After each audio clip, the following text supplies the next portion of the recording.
Hello, guys, how are you? This is our first official studio recording podcast. And thank you so much for being with us on this journey. Thank you so much for the support, the love, and everything that you have showed and extended towards us. We are really grateful for that. Today, I have with me Victor.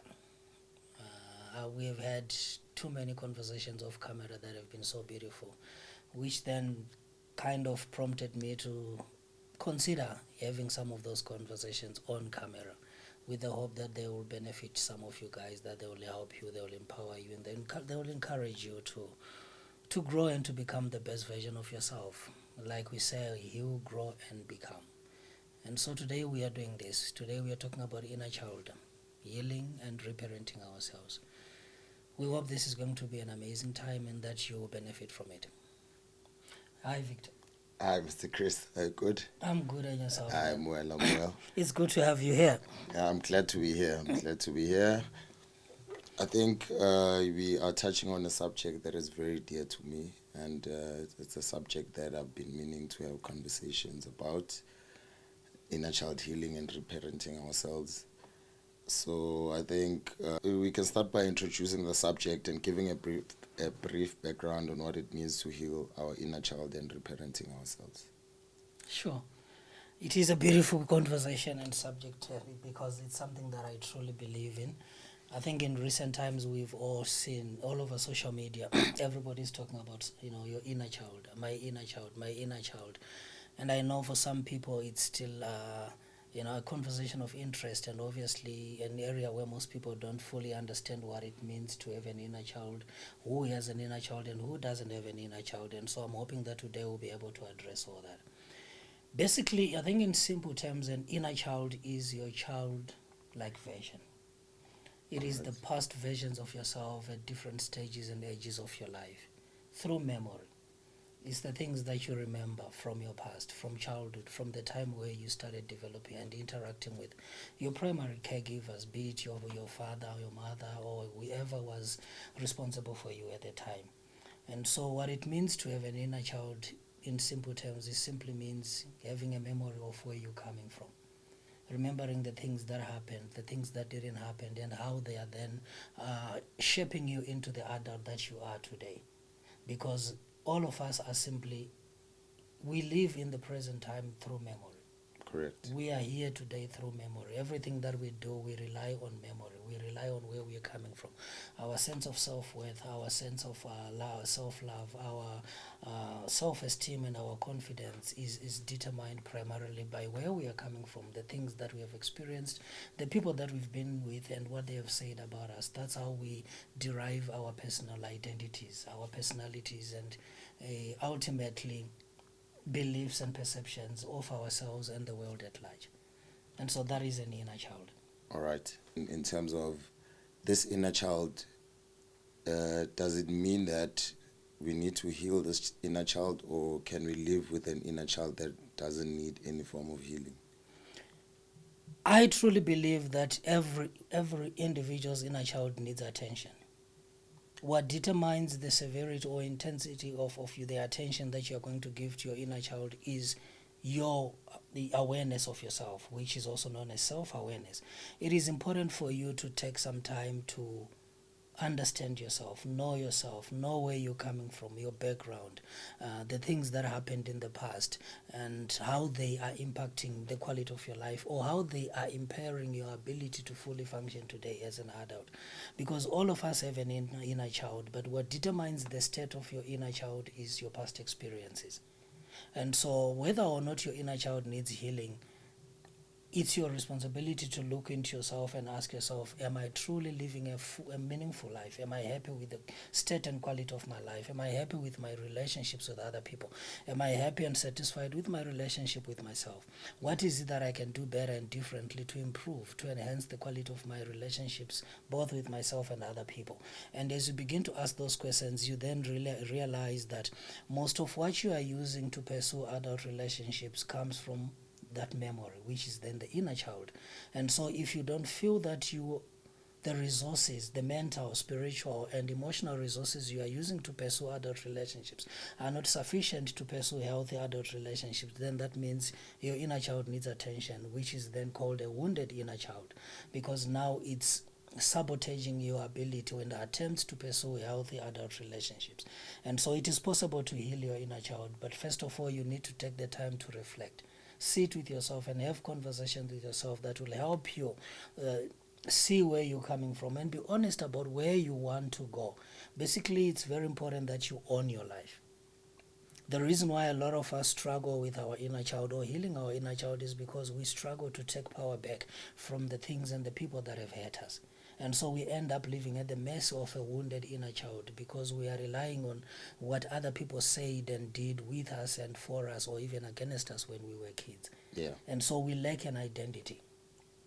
Our autonomy was sabotaged because we relied on people who were probably broken to then derive our own identity. And what that means is we are now dependent on their perceptions of us to then become the people that we think we are or we should be, which in most cases is us attempting to be more acceptable and appealing to a society that in most cases is doing less to try and encourage, wellness.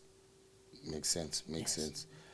And in most common cases, like as I'm growing older, I've discovered that, this thing of the child or the things that I desired as a child, it's very common and it comes back as I grow older.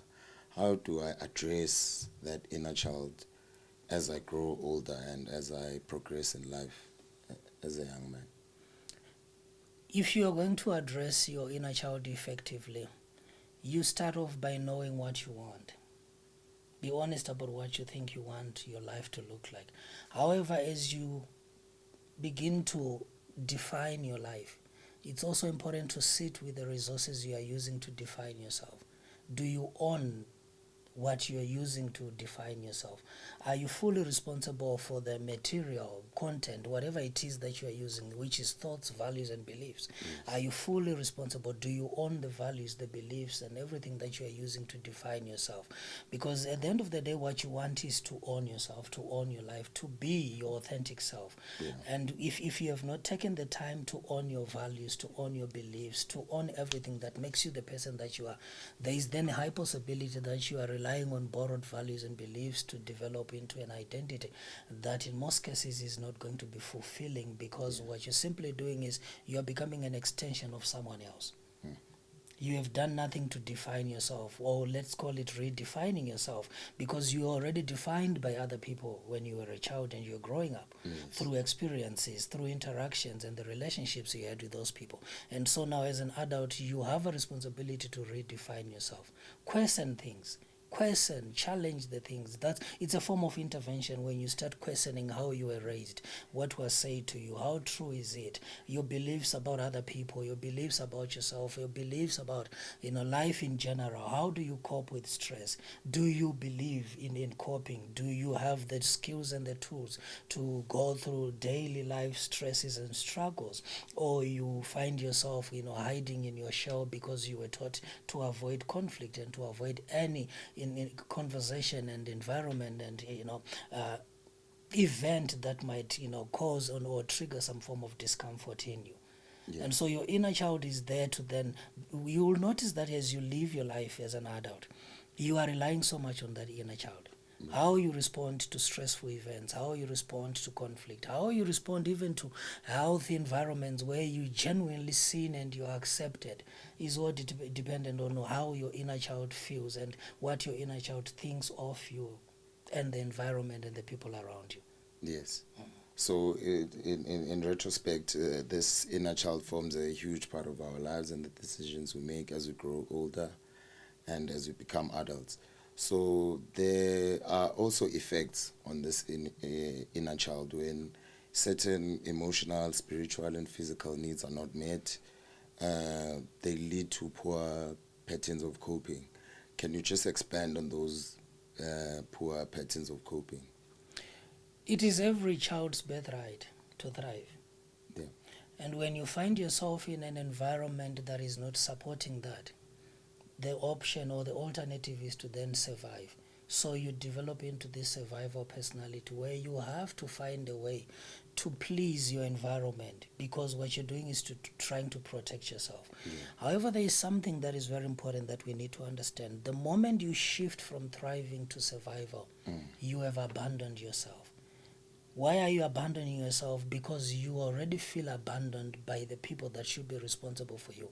Our parents and primary caregivers should be the primary source of safety and comfort and stability. Yes. And when they lack the resources and the ability to provide that for us, we then have to abandon ourselves. It's a secondary form of abandonment, because you have already been abandoned by your parents, by your primary caregivers.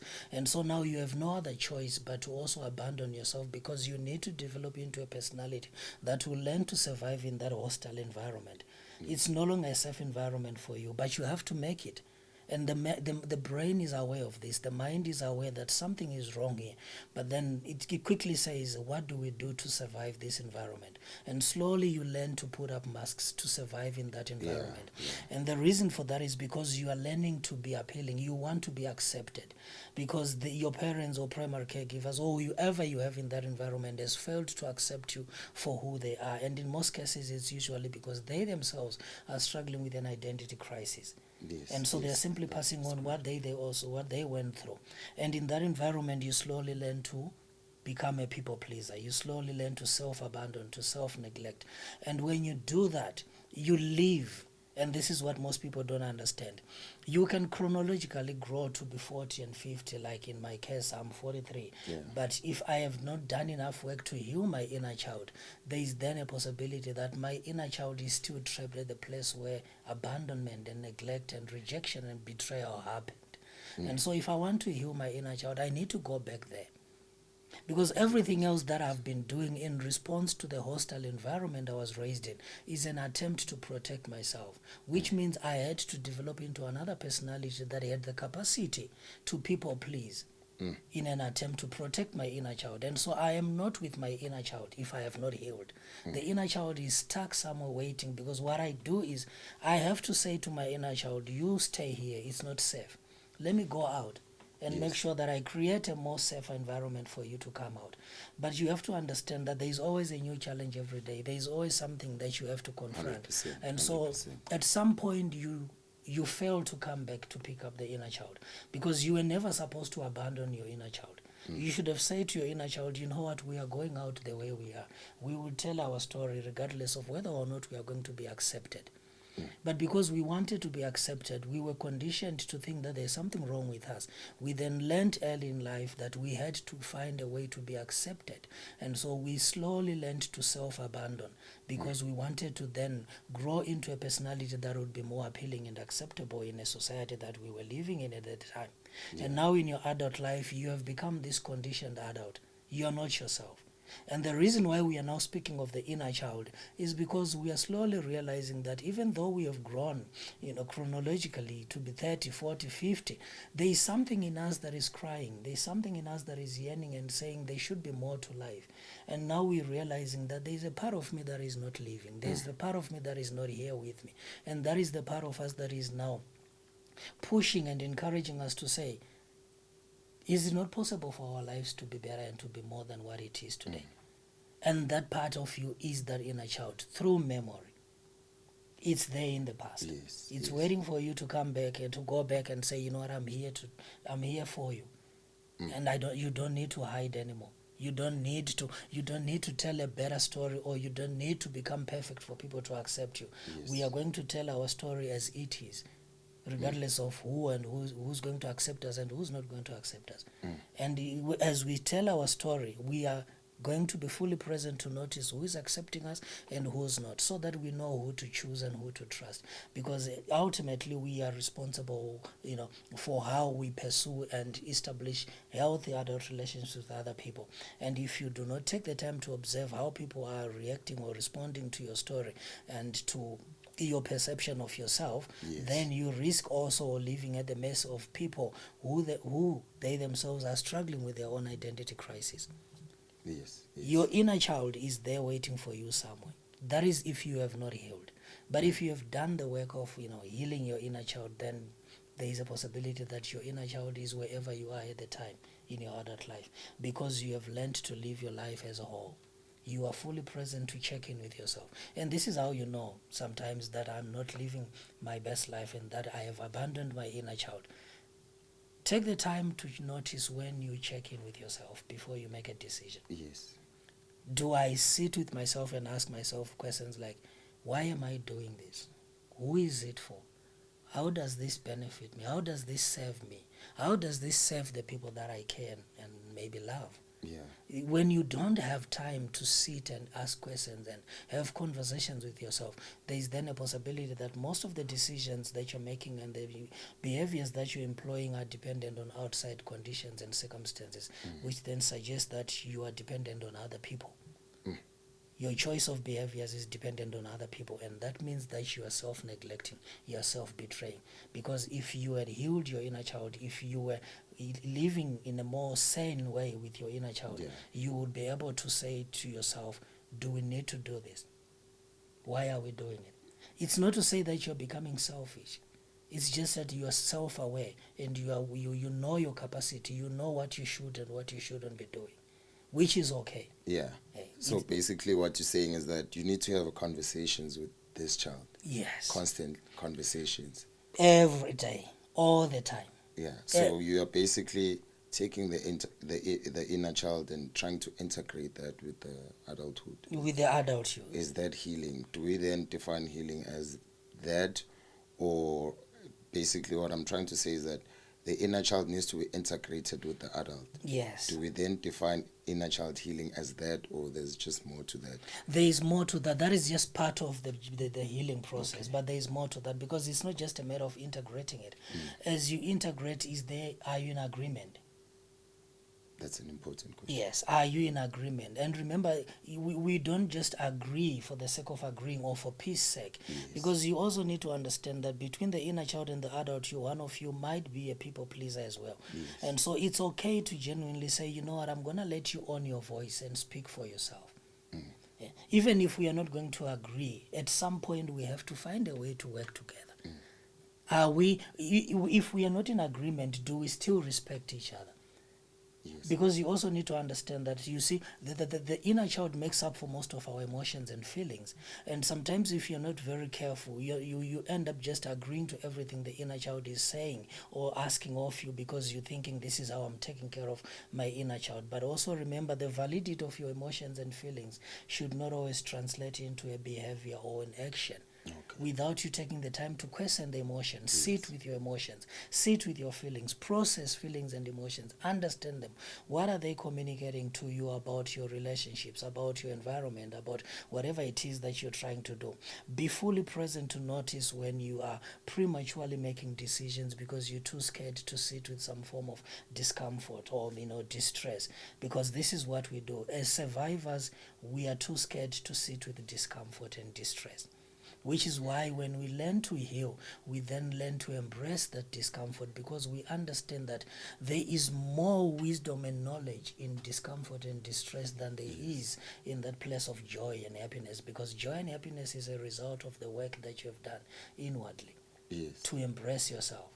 Unless obviously if you are relying on other substances or whatever it is that you are taking in to try and create the illusion of joy and happiness, when you know fully that I am suppressing a lot of negative emotions because I don't think I'm ready to address some of the things that I've been through. Yes. So inner child healing stems from traumatic experiences when we grow up as children and when there are certain needs that are unmet.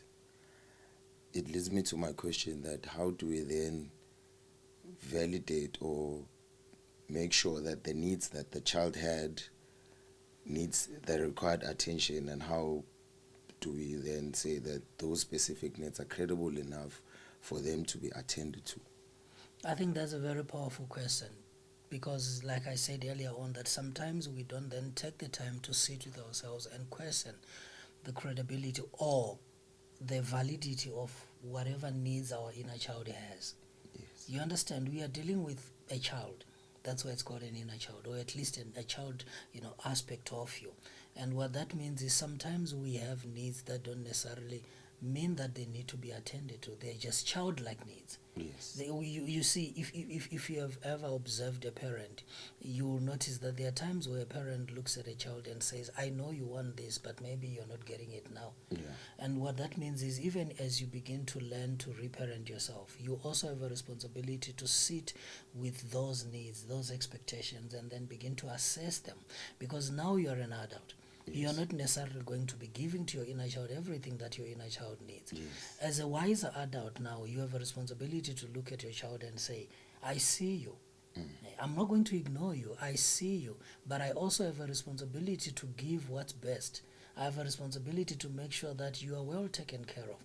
And so there will be moments where I don't give things that you want. There will be moments where I don't do what you're asking me to do.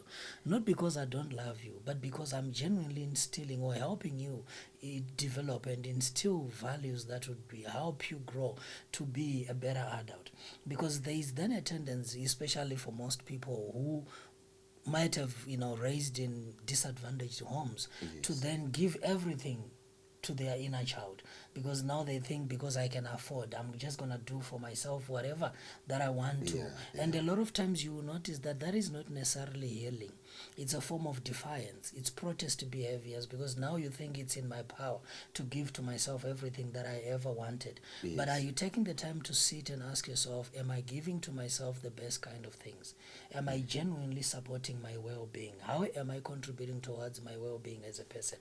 Or I've become entitled, and because I am resentful of the people that raised me, or I'm resentful of my past, to the point that everything I do now is just me out to prove a point that now I can afford to do these things. It's important as a parent, as a wise parent, maybe let me say that, to be fully present, to see the things that your child needs at any given point and stage. It's also okay and necessary as a parent to be very curious, so that you don't just dismiss everything that your inner child is saying.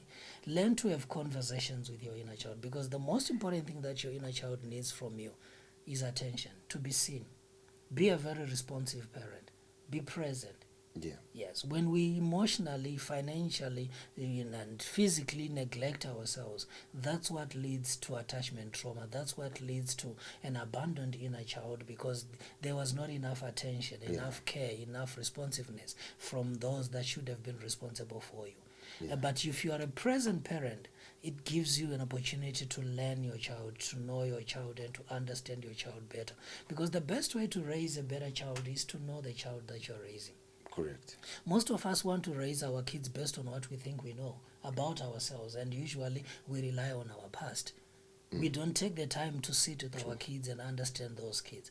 If you really want to raise a child that is more stable and more regulated and more sane, you have a responsibility to know your child. Know your child, because your child has his or her own capacity. And that's what you want to encourage. That's what you want to supply into.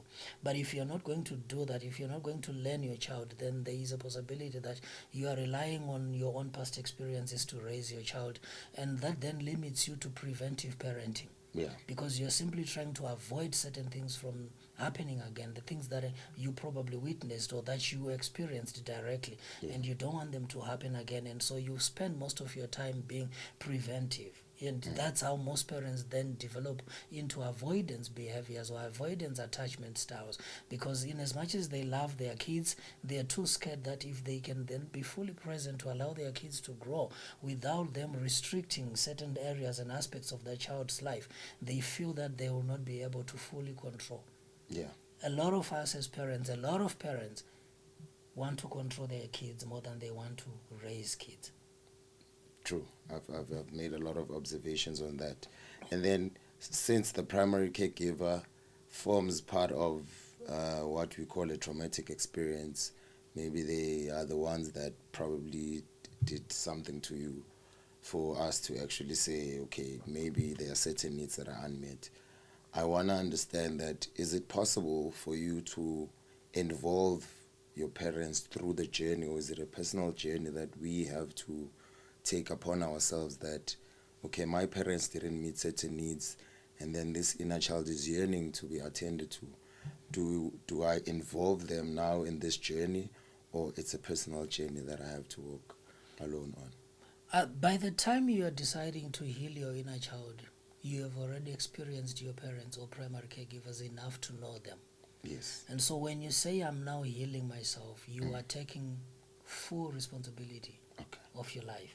What that means is you are saying, I know my parents or primary caregivers, I know their capacity, and I know what they are not capable of giving or offering. Yeah. And so it's then important for you to learn to relate with them within the limitations or within the limits of their capacities.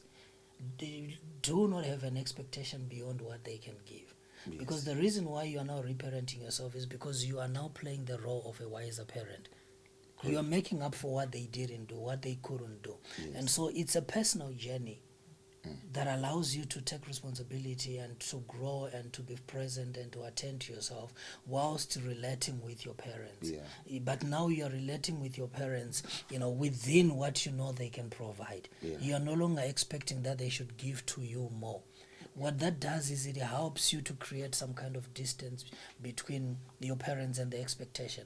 Because you need to understand that sometimes what hurts us more is the expectation. Knowing that this is my parent and therefore they should be giving so much to me, and yet they don't have the capacity. It's important to know whether or not your parent has the capacity to give to you what you want. Yeah. Because if you don't do that, you live the rest of your life at the mercy of your parent, and that parent it does not have the capacity to supply and to be there for you. And what that does is, because you have an unmet expectations, there is then going to be resentment. You now become angry, and your anger is justified. True. It is justified as a child, but as the adult that you have become now, you then need to ask yourself, but why am I not doing something to change this? Because I have the power to change this narrative if I want to. Because I am aware of what needs to change that my parents probably are not aware of. Yeah. Because you see, especially in our African cultures, in our African societies, I can guarantee you that if you are to go to your parent today and say, you didn't raise me well, after all the sacrifices they have made, surely they will see that as a form of disrespect. Yeah. That is because their understanding of parenting is limited to how they were raised. And believe me, even in their limitations, they also tried to give you what they thought was the best as compared to how they were raised. Yeah. And so that's why it's important to know your parents' capacity. When you know your parents' capacity, you then come back to yourself, because you now have to become your primary source. Yeah. You have to be very resourceful to say, what are my needs and how am I going to meet those needs? And if I cannot meet some of those needs, you can then go out of yourself and then develop relationships with what are known as surrogate parents. Yes. There is someone somewhere who is capable of providing something that you need.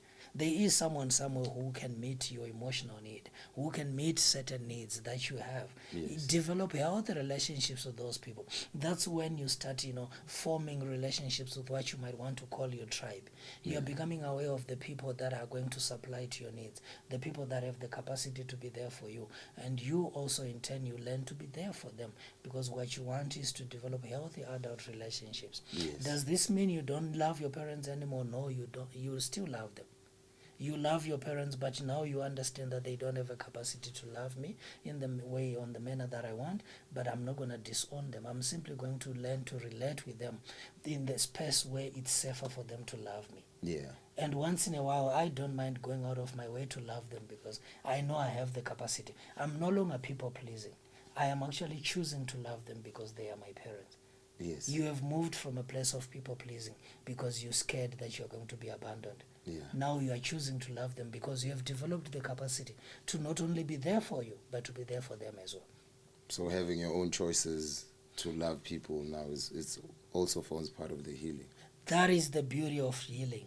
Yes. Loving or not loving people becomes a choice. It's a personal choice. Yes. But before you heal, loving people is a matter of survival.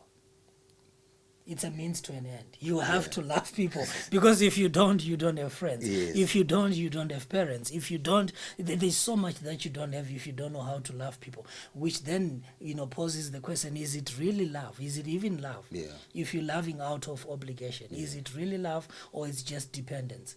Yeah, because I can give a personal account on my journey as well. I've had instances where people have hurt me, but I still chose, not necessarily chose, but I still continued to offer myself, to still be there for them in fear of being alone or not having what they gave me. Because to some degree, having them around gave me that sense of love and belonging. But even in the midst of the hate that they imposed on me, I still saw reason to actually still be with them, love them, forgive them. But in hindsight, now that I'm going through my own journey and healing, I realized that it was just an outcry Yes. to be appreciated. It was just an outcry to be with people that appreciate you for who you are, regardless of what others think about you. So, giving that personal account, I can agree to what you're saying.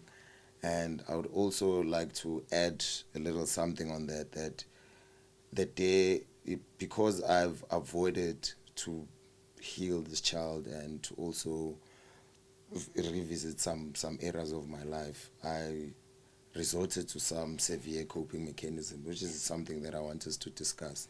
And the day I actually started walking the journey and healing myself, and then I started realizing that I actually don't need this coping mechanisms like your substances and other things. So what are the most common severe coping mechanisms that people go through if they refuse or they just choose not to attend to this inner child? You see, we develop coping mechanisms in response to what we think is expected of us in an environment. Yeah. So what we do is we observe the environment, or we listen to what is being said. Yeah. And then from there, we then use what has been said as true evaluations of our personalities and characters. Yeah. And then we have to find it within ourselves to say, how then do we give to this environment what it is asking of us, so that we can be accepted? Yeah. And so that's when then we develop what are known as attachment styles. Yes. Yes. You see, your coping mechanism is closely linked or associated to an attachment style. It's how you relate with other people. Yeah. It's how you relate with yourself as well. And so you will see that a lot of people from an attachment trauma, they then develop into either an anxious attachment, an avoidance attachment, or a disorganized attachment. If you have healed, then you have a secure attachment. Yeah. But there's three. These three are a reflection of the work that needs to be done. The anxious attachment, anxious avoidant attachment, the avoidant attachment, and the disorganized attachment. Yeah. These now form personalities. These now form coping mechanisms. What it means is, if you're, let's give an example of an anxious attachment. Yeah. As an anxious, you will notice that you're scared of the thing that you love. Yeah. You want it so bad, but you're also scared of it because you don't trust it. There is less trust, and the reason for that is probably because you have experienced a lot of betrayal and disappointments from the past. Yeah. And so now you find yourself being too scared. But here's how now it can be very sad. You are anxious that you, even though you're scared of what you want, sometimes you find yourself being too clingy. The reason for that is because you're saying, keep assuring me, keep reassuring me that you can love me and that you keep me safe. Yes. And the reason for that is because you are coming from a place where the safety was not provided. So you don't have it for yourself. And so you make it other people's business. You lay a burden on other people to provide safety for you. You want them to love you. You want them to constantly reassure you that they are not going to leave. They are not going to reject you. They are not going to abandon you in some way. And so you are there in the relationship even though you are scared. Yes. You know you want the relationship, but you're scared because you don't know whether or not to trust the other person. And the only way to feel safe is through constant reassurance. And that is very exhausting on the other part, because what you're simply saying to the other part is, I want you to make more time for me. I want you to make me the primary focus of your life. Yeah. Make me the object of your focus. Make sure that whatever you do, everything you do, in some way will supply to my sense of belonging. Yes. Anytime you stop, anytime I feel like, you see, when you have an anxious attachment, you have a tendency of even misinterpreting distance to mean abandonment. You don't know how to not be with the people you love or people you want to be with. You don't know how to not be with them without feeling abandoned in some way. Yeah. You're always pursuing them. And that's how you end up becoming even a people pleaser and an overly agreeable person, because you're too scared to even communicate your actual needs. You don't know how to be assertive. You don't know how to communicate your truth because you don't want to offend people. You don't want to say anything that you think will offend people and end up leading to those people leaving you. And so you have to constantly self-neglect and abandon for the sake of the relationship. You are prioritizing other people because you think that if you can love them enough, if you can pursue them enough, eventually they will see you and then they will love you back, and then you develop your own identity based on what they are giving to you. Yes. And then there is an avoidance attachment. With an avoidance attachment, you will notice that the same thing that you want is what you are running away from. It's like you're pulling away from the thing that you want. Yeah. The reason for that is because there is a lot of betrayal. There is residue from past betrayal and disappointments. And so you look at people and you're like, I know I want to be in a relationship, but I don't think I can trust this. Yeah. And you avoid even conflict. And a lot of times with avoidance behaviors, there's also less accountability. People with avoidance attachment styles usually struggle with accountability. And so even if you were to confront them because you want to address something, they're probably just going to withdraw. They will subject you to silent treatment. They are not present to have conversations. They're emotionally detached. The reason for that is it's how they learned to protect themselves. To pretend as if they have no interest in things and other people, even though they know they should have interest and that they have interest. But because they've learned that if you show so much interest, you will be hurt. So it's best to just, display indifference, to develop more apathy, like you don't care, even though you know you should care, and you probably care. Why? Because it's the best way to protect their emotions. It's the best way to protect themselves from the pain and the hurt that they have already experienced. And what that means is we are simply projecting. Yeah, correct. We are simply projecting. And a disorganized attachment style, usually it comprises of the two. The anxious and the avoidant attachment. You are confused. Yeah. And ultimately you confuse the people around you. Correct. Because the things you say you want and the way you behave are different. They do not align. Yeah. You offer lip service. You say all the right things, but then you do the opposite. That's what makes you disorganized. So it's more like a discontentment. Yes. Of some sort. Yes. With yourself. And unfortunately, it then plays out in relationships. Yeah. Because remember, our behaviors, we rely so much on what we already have, what we've internalized. So that's where we then, choose what to do and what to say and who to be with and how to be with those people. It's mostly internalized voices and experiences. Yeah. So is there a personal account where you can say you had to go through a childhood traumatic experience and then you had to eventually deal with it when you're older, and how has it played out eventually? I think for me, my attachment trauma, how it affected me as an adult was I was raised by a dad who was not there. Yeah. He provided financially, and yet he was not there. I usually tell people that I can count the number of words my dad spoke to me. I can count the number of conversations I had with my dad. We rarely spoke. But because I wanted that relationship, I then learned to people please. I learned to, go out of my way, to ignore my needs, to ignore what should have been important to me and for me, so that I could find a way to please those around me, because what I wanted was attention. And here's the funny and sad thing about, attachment trauma. In my adult life, I was self-sufficient. But what's sad is I was consciously self-sufficient, and yet I was unconsciously desperate. What that means is my inner child was still desperate for attention, even though my adult self had done so well. Yeah. I had accomplished a lot. I was happy. I had a lot of things that, in fact, I had a lot of things that should have made me happy. But I couldn't without the people, because what I needed was attention. And so instead of realizing that I am self-sufficient and that I have enough resources to genuinely be happy and live a more meaningful life, I then started using those resources to people please. So I went back to the people who in my childhood I could not have access to. And I started now people pleasing. I started buying attention. I started giving things, giving rewards, so that they could see me and choose me as an adult. And yet that time I am fully and quite resourceful. I am capable of finding my own kind of people that should make me happy as an adult. But because my inner child is still wounded and broken and is still neglected, I have to go back to him and give to him what he needed at the time when abandonment and rejection reflection happened. And so I kept on supplying to my inner child by way of then making sure that I give to the people that I wanted to play with as a kid. So I was literally buying relationships, practically just buying people to be in my life. I overextended myself. I gave beyond and more than what I should have given. Why was I doing that? Because through memory, I remembered why I could not be friends with these people. It's because of certain things that I didn't have as a child.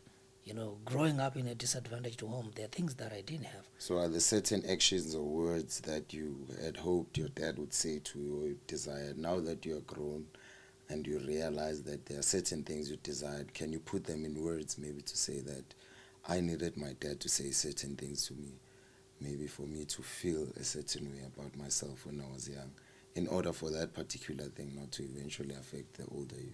Yes, they were, and plenty of them. Plenty of them. I'm telling you. You see, every child wants to hear their parent tell them that they are enough. That's number one. Yeah, true. They want to hear their parent tell them or say that, I'm happy. I love you. You are good. You understand? Let me tell you this. I started writing when I was probably 11. I started writing plays. And yet my dad didn't know. And so you can imagine writing plays, and yet there is no one to look at me and say, wow, this is good. I needed someone to say that. And I can tell you to this day, I've published 2 books and I'm currently writing my 3rd book. There are moments where I look at my material and I'm like, is this even mine? Why? Because I don't have a memory of someone saying to me, this is good and you can do it. And so I learned to say that to myself. And as if that's not enough, even the people that I was pursuing now, they didn't have the capacity to support me because, to be honest, to some degree, they themselves were also broken. And so now I'm surrounded by people who don't know how to support me and how to love me in a manner that is truly, meaningful and that speaks to my language and my being. Now I'm stuck in these places where I constantly have to not only meet other people's needs, but also learn to meet my needs. So because I never had anybody look at me and say, congratulations, or say you are good. I started playing tennis when I was, I think, about 12, 13. My dad never showed up for not even one game. He didn't even know, he didn't care. And all those things, they then shaped how I thought and how I saw myself. I felt like there was something wrong with me. And so when I was now pursuing people in my adult life, I was hoping that they will overlook that which is wrong with me. And there was nothing wrong with me. I wanted them to love something better, something perfect, and yet there was nothing wrong with me.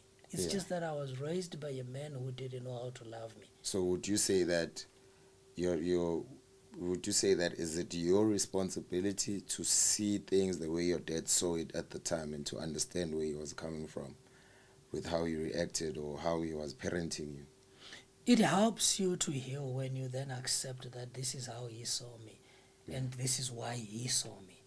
You see, the how and why are necessary because it then gives you an idea of who he is. It introduces you to who he is. And then when you know him, then you know to capacity. We've been talking about capacity now. You know the capacity that he has. And when you know that he doesn't have the capacity to see me differently, then you then understand that his perception of me is not a true evaluation of who I am and who I should be. It's only limited to his experiences. That gives you power then to own your identity, to develop your own voice, to grow into your own personality, to grow into your own being, somebody and something that is truly, truly meaningful and fulfilling and satisfying to your being.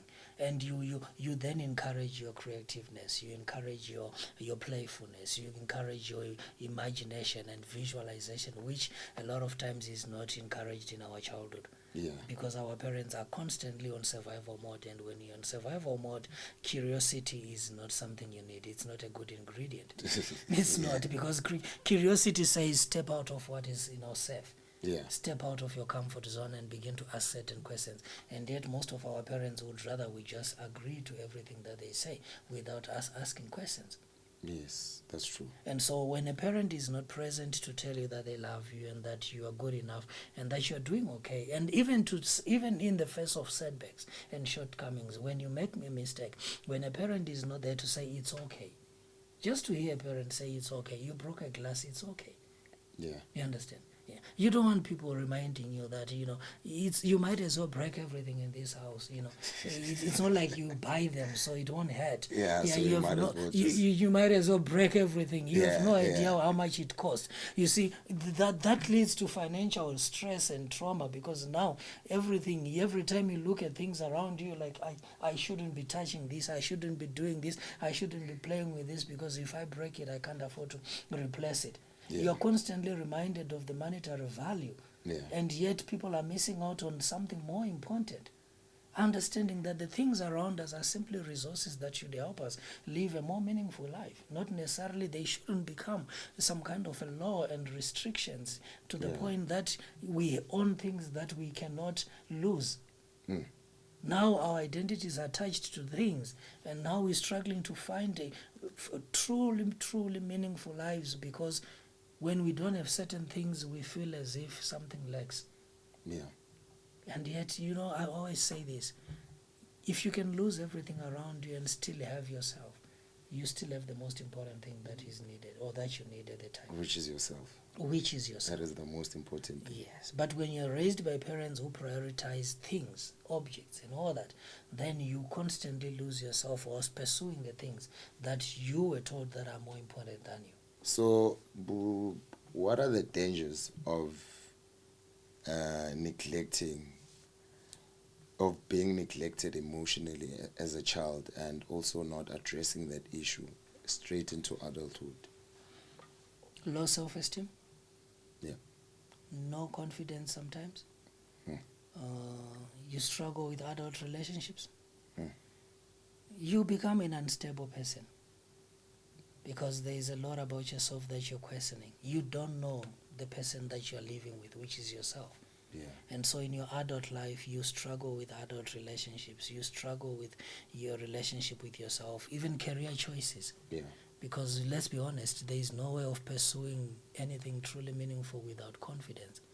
True. There is no way of doing that. When we lack confidence, we question whether or not we are capable of doing certain things or of being in certain places. And so we learn to be invisible. We hide. We choose to not show up in certain places because we feel like if we go there, we will be exposed. People will see through us because we have too many wounds. We are hiding those unpleasant parts of ourselves that were rejected by parents or the people that should have, given love and extended, kind gestures at the time when we were growing up. And so now as an adult, you are just existing. You are there living at the mess of everyone else around you.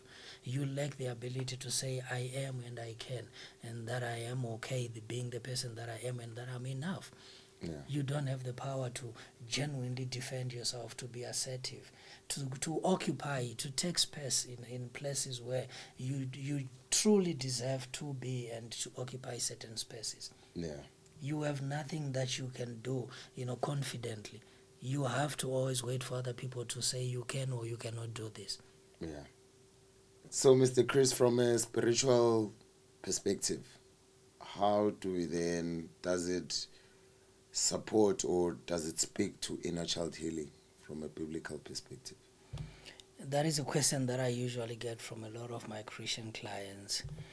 I think the concern is that if I then rely so much on psychological literature to heal myself, am I not abandoning my faith? Am I not walking away from the values, the Christian values that I have, used to live most of my life? Yeah. And to answer that, I think the beauty of psychology is that you can easily, find some of these concepts, psychological literatures, psychological concept in the Bible. Yeah. I'll give you an example of what I truly consider to be the most profound example of inner child healing from the Bible.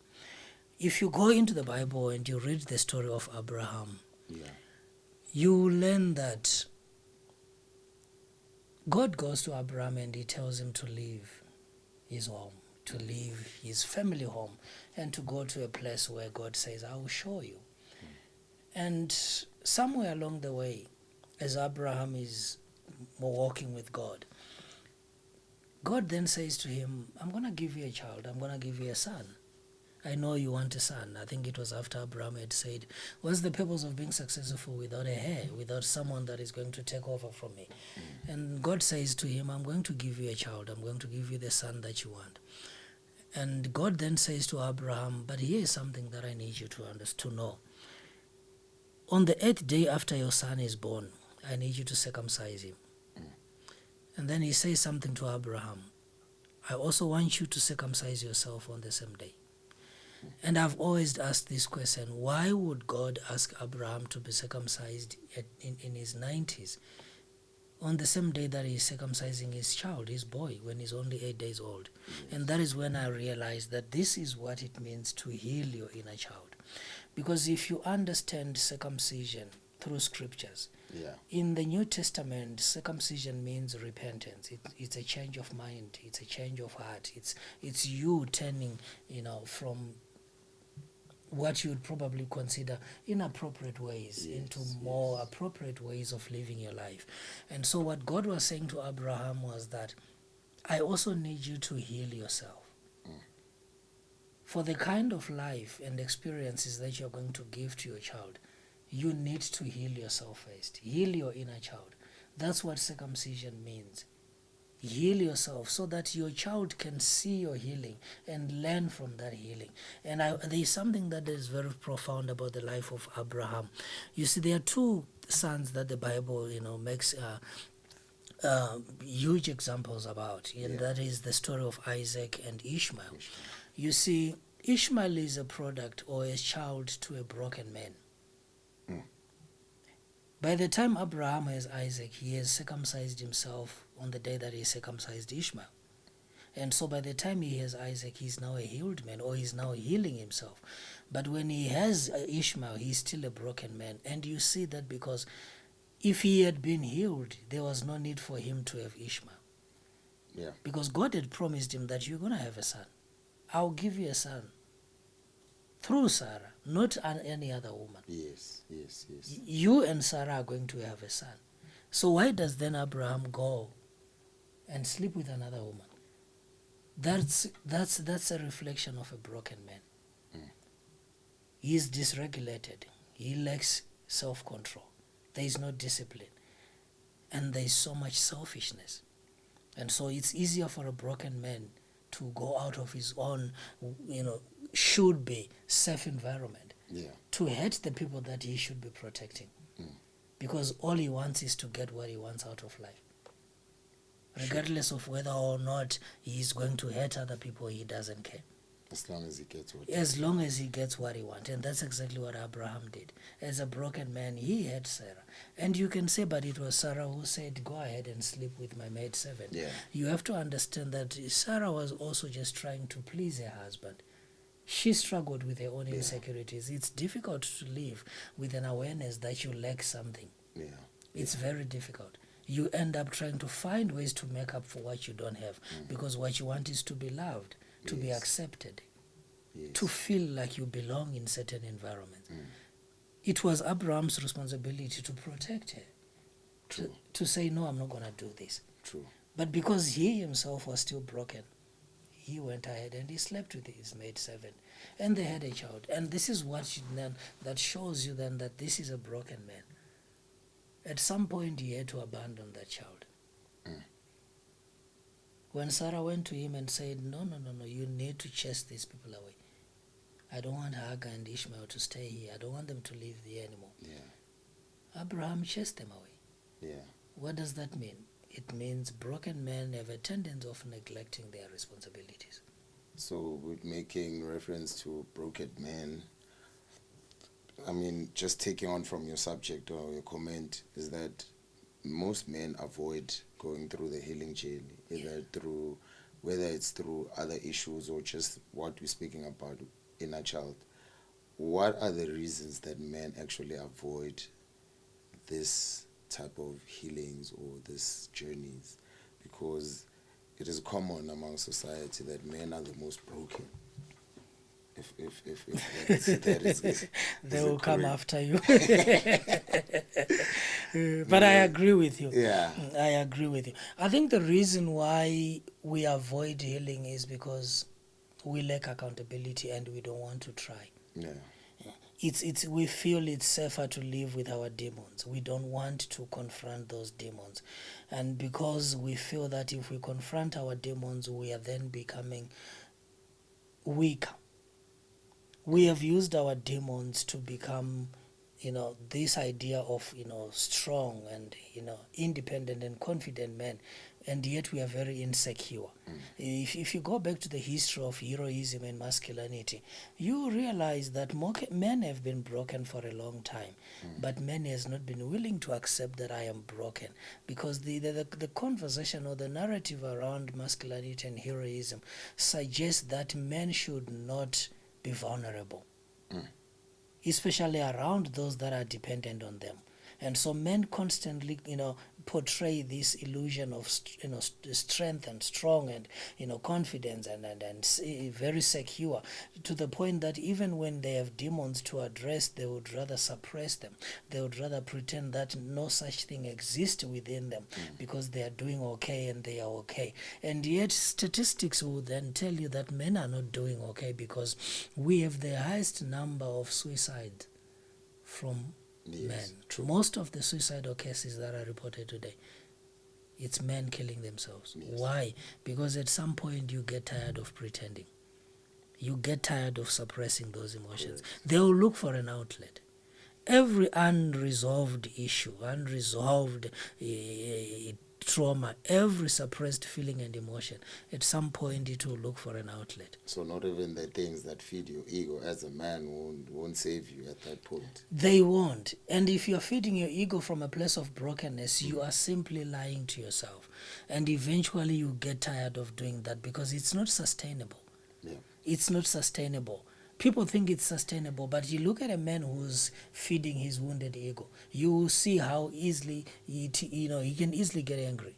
It's easier to get angry. They are they mostly agitated, very confrontational. Yeah. Why are they like that? Because they're running away from themselves.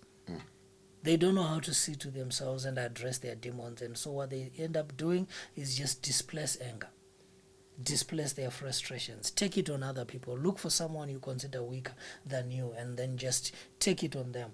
What are you doing? You're simply just going around, spreading your brokenness and then doing nothing to heal. You're bleeding on innocent people because you refuse to attend to your own wounds and heal them. Yeah. And that's what we do. Until we learn to heal, we will continue to spread those wounds. We will continue to spread the pain. We will continue to hurt other people. Why? Because we are not taking the time to sit with ourselves and say, it's time to heal myself for the sake of not only myself but other people. Yes. Because when you heal yourself, you become a better person for yourself and those that you love and just other people in general. Correct. I fully agree with you. So that means that it's not only an issue of a specific gender. It's a human problem for us to heal our inner child. Healing is not exclusive to men. Yeah. No, everybody needs to heal. We also have a lot of women who are struggling with their own, whether it's a father-daughter wound or it's a parent-child wound. Every human being, remember we said the inner child is simply a child version of yourself. It's simply, the versions of yourself at different stages and ages of your life. And so whether you are male or female, you have a child, an inner child. Yes. And whether or not the inner child is healed or wounded, that is dependent on the environment you were raised in and the work you have put into developing into your own authentic self. Yes. And if you have not done that, if you have not done any work in regards to that, then you're probably living with a neglected and a wounded inner child. We have too many women, and that's the reason why we have a lot of women who are also people pleasers, women who settle in very toxic relationships because they don't know how to genuinely say, I am walking away from this environment because it's not serving me, it's not meeting my needs, and I am tired of the inconsistencies. Because they were raised by inconsistent and unreliable people, men, male figures in their lives who lied, who made all these false promises, who were not there to attend certain school events, men who abused their mothers, whilst they were watching, men who abandoned them, men who bullied and belittled them, men who disregarded their emotions, who invalidated their truth and realities at the time, and now they are in their adult life and they look at a man who is broken and they see him as a perfect match or fit because to them that's familiar. Yes. I've seen that before, and so maybe it's easier for me to live with it because it's something that I've already been living with through my father. And so what it actually means is a lot of times most women end up looking for their fathers in these men. Just like most men are also looking for their mothers in these women. Because we want mothers who are overly agreeable and tolerant, because we saw our mothers doing that. We saw our mothers not communicating, not speaking up, and not saying no. And now we are out here looking for partners, and all we want is just to find our mothers.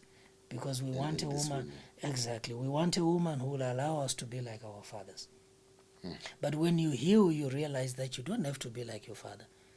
It's important to become you, to become something more authentic, something that is governed by some form of discipline and order. When you lack that, surely what are you doing with your life? You are hurting yourself and you're going to hurt other people. Do you maybe have a closing comment or something just to someone who doesn't want to attend to this inner child or doesn't even consider healing this inner child? What I'll say in closing is, regardless of how damaged you think you are, you can still be a better person. Regardless of how bad it looks right now, if you can commit to being there for yourself, if you can learn to hold your hand, if you can slowly learn to generate some compassion, empathy, and encourage creativeness, curiosity, if you can give yourself permission to own this chapter of your life, this can be the most beautiful. It can be actually the beginning of a more meaningful and beautiful life. I know it's not easy. Believe me, I'm not going to sit here and say to you it's easy. It's going to take a lot of work. You will have to pull your weight, all your weight. You will have to commit to the journey. But it will be worth it. It will be worth it.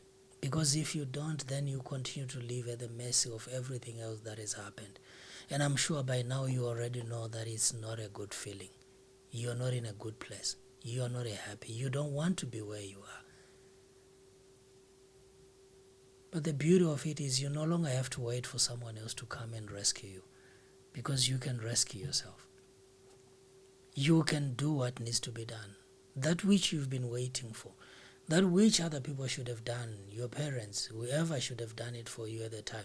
Now you have an opportunity to do it for yourself. Give yourself a second chance at life. I see a lot of people struggling and saying, I don't think I have the capacity and I don't think I want this. You see, I can tell you that that's just you unconsciously self-sabotaging because you are used to undermining yourself. You are used to just disregarding your needs and choosing to self-betray because you are used to that. Believe me, at the core you know you want something better. You know you can have it, but maybe you just feel like you can't do it. But I'm here to tell you that you can do it. And you might ask, but how do I start? You don't have to know everything. Just slowly learn to hold your hand. Learn to be there for yourself. Learn to say things like it's okay. Give yourself permission to own your life, to own your choices, to be more present, to experience people differently, and to also experience yourself differently. If you feel this has been helpful in some way, please do not forget to like, share, and subscribe. Thank you very much for the love and the support, guys. We really appreciate it. It's been an amazing journey. It's been quite an amazing and a wonderful journey. And we truly, truly appreciate you for the love and the support. And this is us doing more. This is us showing up and giving you more of what you need so that you can continue to grow, to heal, and to become better. It is important that you commit to this journey, as we are committed to help you grow. We grow together. This is a place where we grow together, where we become a tribe, where we share love, where we experience life together. Once again, if you are not following us, please go ahead and follow us on all our socials. We are available on TikTok, Instagram, YouTube, and Apple Podcast, Google Podcast. You will find us everywhere. All you need to do is just to type in "Heal, Grow, Become," and you will find us. And we truly appreciate you. And there will definitely be more of this coming your way. We are going to be recording a lot of other, conversations, because we know you need them just as much as we have needed them at some point in our lives. Once again, God bless you, and thank you so much for watching, for sharing, for showing us some love. May God bless you. Until next time, it's bye for now.